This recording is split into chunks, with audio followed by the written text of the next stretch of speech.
Bellusci is here to teach us They're very doable. They're very inexpensive, and they look very good. Thank you, thank you. These are some planters that I wanted to make to show you how you can refresh your place. Nice. You know, people get bored of their plants. Yes. So if you make some new planters, it's a good way to add some more personality. And you know, a home without plants, and I tell this to all clients all the time, it looks like a showroom. I know. So you need to add That's my house because I kill them, Antonio. You know what? If you have some planters, succulents. maybe it'll be motivating. Motivating to keep them alive. Okay, so I'm going to show you some 4 simple DIY projects. So the first one here is this white container.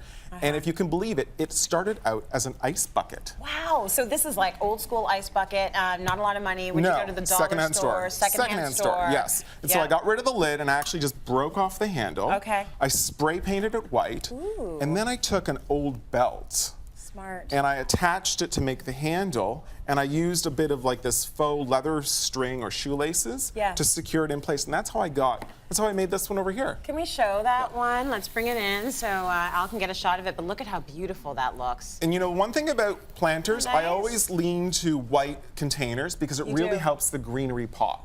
That's true. Contrast. That is true. So that's why I painted it white, and I said, you know what, let the greenery be the focus. That's very nice. So that's the first one. I hope you live a long and fruitful life. Definitely. Don't come to my house. Definitely. There you go. Now the next one, I've always loved this sort of fabric, these bags that people use. I know this very luxurious fabric. Very luxurious. It's like $3 at the dollar store. Exactly. So everyone's probably seen these. Absolutely. And I love the pattern and the texture of it. So, and they're actually quite big. So what I did is I actually just cut out the seams, and you end up with a big panel. Okay. Okay. And then when you take that big panel, I actually just cut out a cross, and you can see that here. Right. Okay. So we've got the cross. And now, this is just scissors, really? Just scissors so far. Now, a little bit of sewing. What you're going to do is you're going to take the corners and the edges, and you're just going to sew up the sides. All right. Now, you don't have to be too fussy because of the pattern in here. You're not really going to see if it's straight or not, but just try and get a little straight. Okay. And then when you do that, you're going to do that on all 4 sides, and you're going to end up with a little box. Yep. Okay, so you see this. And then what I did is I just turned it inside out. And the great thing about this fabric is it's kind of stiff, so when you fold over the edges, it stays in place. So if I show you my finished product, you can see it here. Really nice. It just sits in place. Easy, easy. And I just plop the planter inside. And you know what? I'm thinking university students. I'm thinking people that, you know, don't have a ton of time on their hands or a ton of money. You can refresh your space instantly with something like this. It's something everyone can do. Easily. Very nice. Now the next one I wanted to do something a little bit more modern, so I did this one, and it's kind of suspended. Yeah, it's very nice. So it's a floating planter there. So this terracotta pot just sits in it like this. Now this one's, you're going to need some wood pieces cut, and you're going to want to make sort of like a square or a cube. Okay. And I'm just going to sort of assemble this.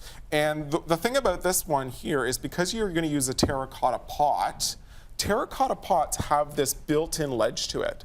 Okay. So you're going to cut a circle that matches the circumference just underneath the lip. Yep. And that way, when you put in the plant, it'll sit right on the ledge. So you just want to measure and make sure it's a little bit more space than what the terracotta little planter is. And that way you got this little floating bit underneath there. Yeah, I love that. That's beautiful. And modern. Now the next one, you need a little bit of math. So is it this one? It's a little bit of this, I love this one. So this one here, what you're going to do is you're going to start with a vinyl fabric. I mean, you could use leather, but that would be a lot more expensive. Yeah. So I use this faux leather, and you're going to cut a circle. The thing is, you're going to need a hexagon. Now, if you don't have like a math teacher with you or an artist, you're going to have to figure out how to make a hexagon. But I think I found an easy way. So what you're going to do is you're going to start with a circle. Yep.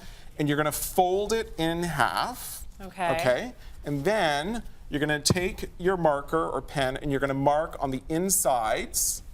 On the back side. Both sides. And then what you're going to do is you're going to keep your semicircle, and then you're going to fold it 3 times like a pizza. Okay. So you're like cutting up a pizza. That's a smart way to do it. Yes. So then you're going to end up with like a pie shape. And then again, you take your little marker and you mark on the inside where all the folds are.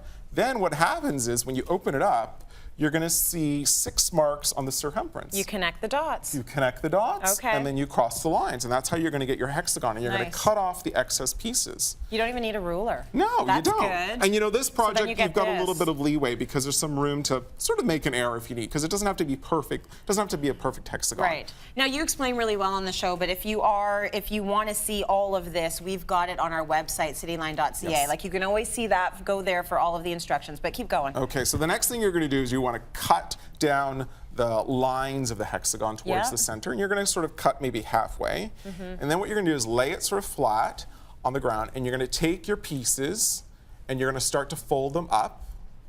Okay? And you're gonna overlap them a little bit. And then I took a black button for some contrast, and I just sewed it in place with a bit of white thread for some contrast. Oh, nice. And I thought this is where the glue stick comes in. No, Okay, no. never mind. Just then. a little bit of sewing. Whatever. But Maybe this is I what would've you done end it a up bit getting. differently. Isn't this pretty? Oh my gosh, that's so pretty. A little Look basket. at that. That's so nice. Thank you, Antonio. Always good projects. That's so refined and sophisticated. Thank you. Let's go to break. We've got more coming up.